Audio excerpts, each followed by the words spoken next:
This is the video for lesson 5.4, applying trig functions. So we're going to take our trig functions and apply them using some real world situations and on triangles. So first one says that if I have this triangle, triangle PQR, or other names for it.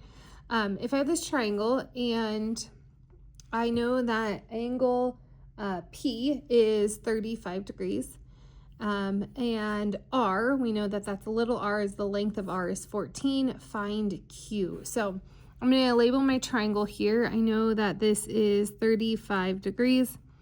I know little r is across from big R, and that is 14. And then I need to find Q, which is this right here. Okay. I'm going to do my trig function in relationship to angle P because that's the angle I know. I know that this side over here, this is going to be my adjacent side, my A. In relation to my P, it's the one right next to it. And this is going to be my H, my hypotenuse. Okay. So now I can set up a trig function using an A and an H. So I would need to check out my trig functions, and I would know that my cosine is my adjacent over my hypotenuse. So that's what I'm going to write out. I'm going to say that my cosine of 35 equals my adjacent, which is going to be my Q, over my hypotenuse, which is 14. So now I have an equation to solve, and I'm going to solve there for Q. So I'm going to do that by multiplying both sides by 14. And I'm going to put into my calculator 14 cosine of 35. All right, and that will give me 11.5 as the distance of Q. Make sure that if you didn't get that, your calculator is in degrees. So you're going to push the mode button, and then you're going to go down and make sure it's in degrees instead of radians. Alrighty, here's our next problem. It says a tab is located on the side of a tent 40 feet above the ground. A rope is tied to the tab and a stake on the ground. If the angle that the rope makes with the ground is 52 degrees, 15 minutes, how long is the rope? So I'm going to start off by drawing a picture of my tab over here. So I have a side of my tent, okay?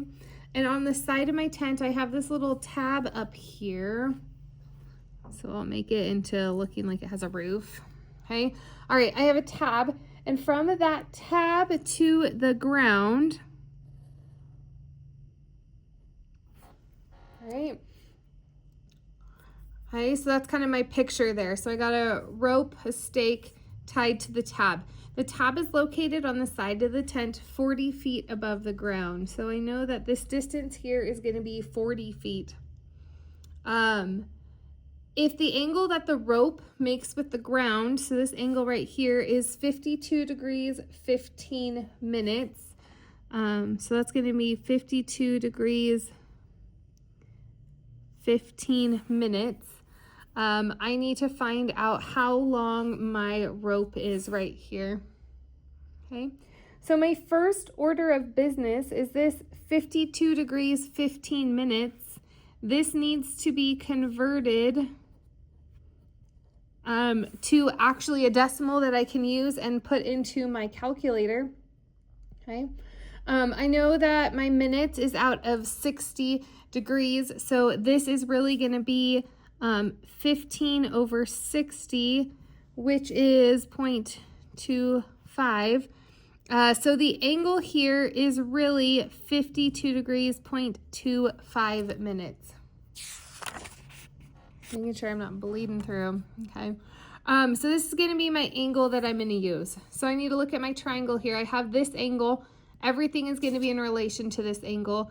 Over here, this 40, this is going to be the opposite side, and my R is going to be my hypotenuse.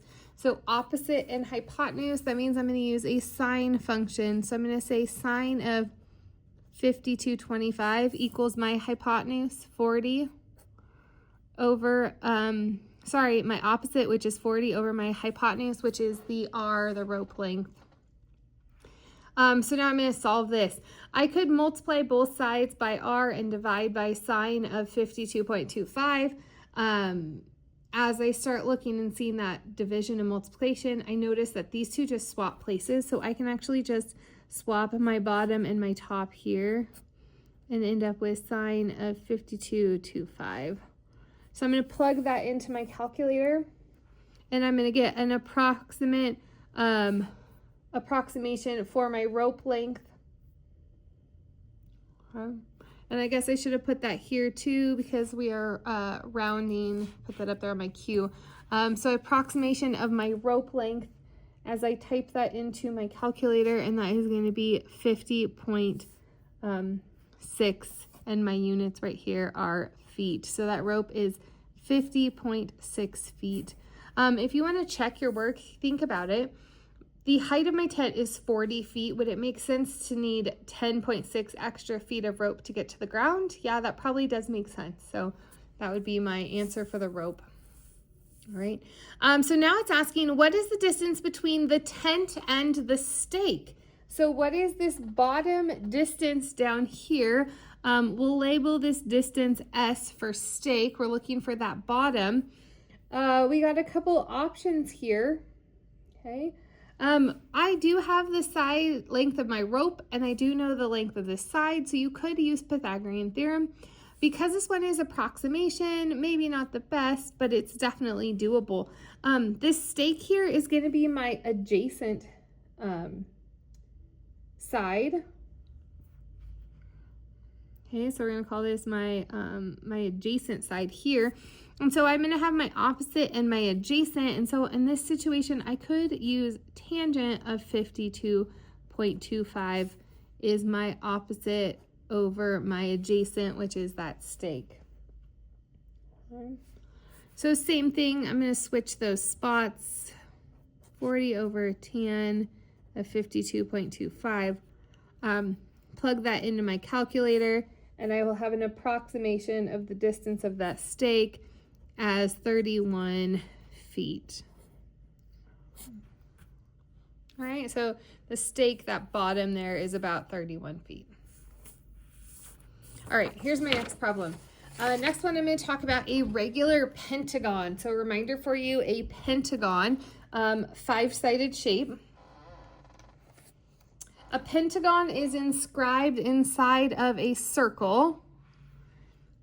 Okay, so I'm going to do my best here at a picture. So I got a pentagon, 2, 3, 4, 5, inscribed in a circle, which means my circle is touching the edges of my pentagon. I almost made it. Okay. With a diameter of 8.34. So we're talking about the whole distance across this circle. Okay, let me get here, this one will be good. So this distance across my circle here, that is this 8.34 centimeters, okay? Find the apothem of the pentagon. So an apothem, you just draw this little triangle in here. The apothem length is technically this length from the center to that flat spot there. So I used my blue to talk about my radius. You'll notice that with my blue there, it went a little bit past my triangle. So that's actually not my apothem. My apothem is going to be this length here in red. Hopefully you can kind of see how I drew over it. So that's going to be my apothem A. So you'll notice I have this little tiny triangle right here so that I can solve for my apothem. Now I have a little right angle. Okay. You'll notice right here, my blue line goes from the center to a corner. That's going to be the radius of my circle, it's also going to be the distance from the center to the corner of a triangle, of the triangle or the pentagon. So this distance here, this technically hypotenuse of my triangle here, that is going to be half of that 8.34. So let me just draw this triangle a little bit bigger. Okay, so I'm just copying this triangle here. This is my apothem. That's what I'm searching for. Okay, and I know that this is half of 8.34, so that's going to be 4 half of 34 is 17. So 4.17. Okay, that's going to be that side, which is the side here. All right. And then we actually know the angle of the edge of a of this angle up here. We know this angle because we know a circle all the way around a circle is 360 degrees. Let me see if I can grab kind of a different pointer. And so we know that this would be cut into 5 triangles. So we would have 5 whole things. And then we know the apothem cuts this in half. So we're actually going to take our 360 degrees and divide that by 10. So we're going to take 360 and divide that by 10 because we would know there would be 10 little right triangles with this spot on top. So this angle up here, we know that is 36 degrees because of our math right here. So from that 36 degrees, we have this side here, which is our adjacent, which our A stood for apothem, but it still works. That's our adjacent. This over here is going to be our hypotenuse. So on here, we are going to have a cosine. So I'm going to say cosine of 36 equals adjacent A over hypotenuse. So multiply by 4.17. And my apothem is going to be approximately whatever 4.17 times cosine of 36 is, or 3.37 centimeters. So that is the length of the apothem. All right. Some things that are going to help with your solving is going to be my angles of elevation and my angles of depression. So let me just show both of them so you can look through those. My angles of elevation is the angle between the horizon line. So my horizontal horizon line is going to be right here. And this line of sight to an object observed on higher ground. So this is going to be from my horizontal sight line to however many degrees it takes to look up. That's called an angle of elevation. My angle of depression is a little bit different. So if I'm looking from this airplane down, my angle of depression is going to be if I were to look straight ahead and then the degrees it took to look down at something. Okay. So we're not measuring that angle, this angle here. We're actually measuring from our horizontal down. Right. So we're going to take a look at our problem here, looking at, this is going to use an angle of elevation to help us solve this problem. So it says, to determine the height of a mountain, a surveyor measured the angle of elevation to the top of the volcano to be 36 degrees, 46 minutes. The surveyor then moved 100 feet closer and measured the angle of elevation to be 40 degrees, 30 minutes. Determine the height of the volcano. Okay. Well, first of all, I'm going to take my minutes and convert them because I don't want to deal with that. So right here, I have 30 divided by 60, and that is going to give me 0.5. So this one is going to be 40.5 degrees. And then over here, I'm going to take my 46 and divide that by 60. And that's going to get me 0.77. Okay. See that off to the corner. So this one is going to be 36.77 degrees. And we're going to use those two numbers in our picture. Okay. All right. So I have a mountain. Let me get out some colors to help me look here. So I have a mountain.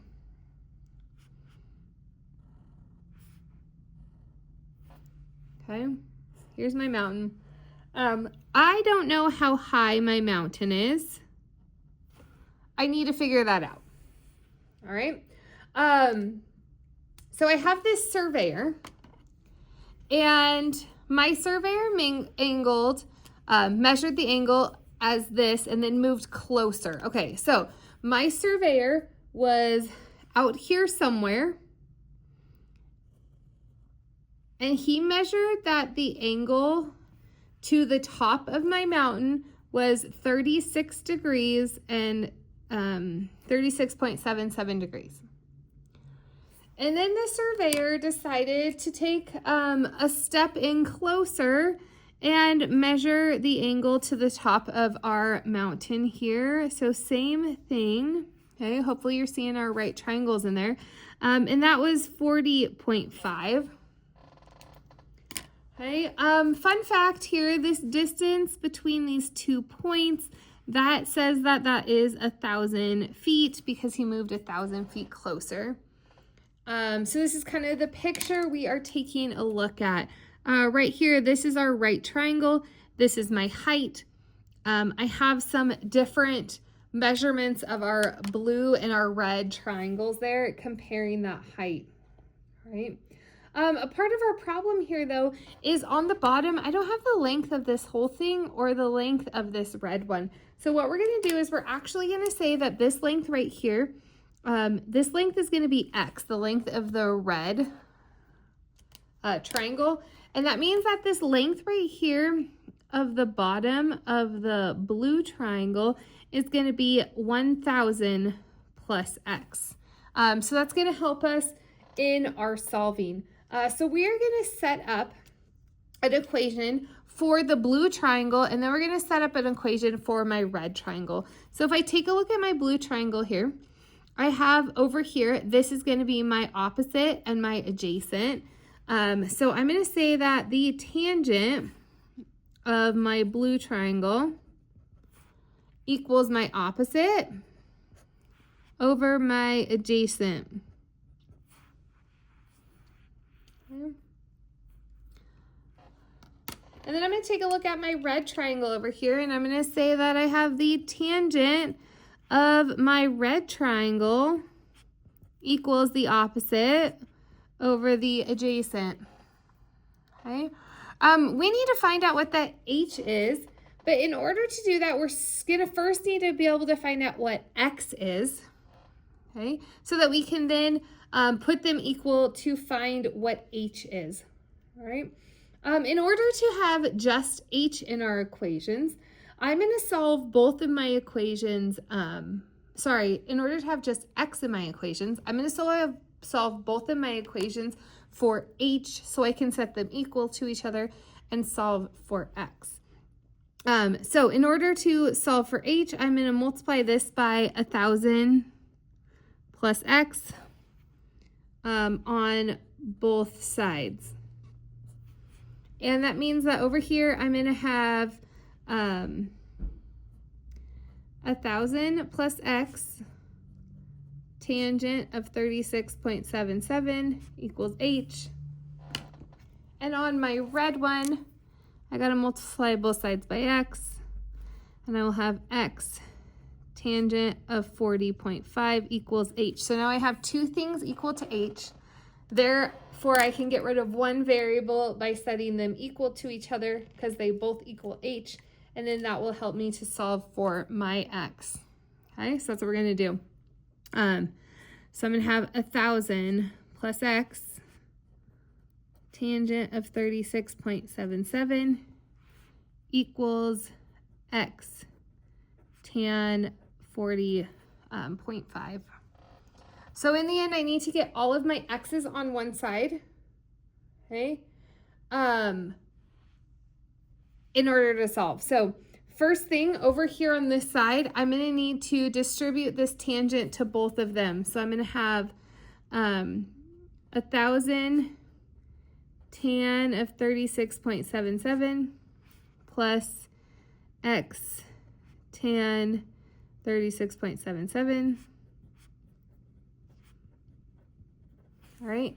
And I'm going to move those tangents both to the same side because this thing right here, this is just a number. I can put it in my calculator and solve later. So I'm going to move this over here so all of my x's are on the same side.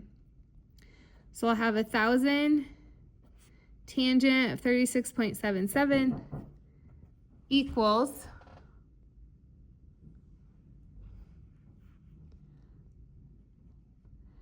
x tangent of 40.5 minus x tangent of 36.77. So now I have these two pieces here.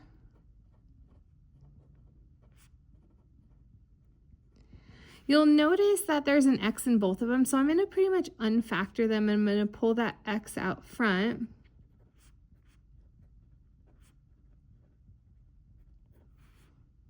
Okay. And now I'm going to divide both sides by that tangent 40.5 minus tangent of 36.77 because this is also just a number. Okay, so that means I have tangent 40.5 minus tangent of 36.77. And now this beast I'm going to throw into my calculator, and that's going to give me the value of x, which I'm going to end up with a value of 6996.9. Okay. The problem is this doesn't ask us for x. This asks us to find out what the height is. So I'm going to go up here to one of my original equations. This one looks easier. Okay, so I'm going to take that equation. That equation was h equals x tan 40.5, and I'm going to plug this, you can't see it, sorry. You're going to plug this x into here, and then that will give me the height times tangent of 40.5. So once I plug that in my calculator, that will give me the height of my mountain, which was 5,975.9 feet. All right. So very specific reason why we don't want to make these numbers. You're going to then get into rounding. That's going to impact your final answer there as you work through this.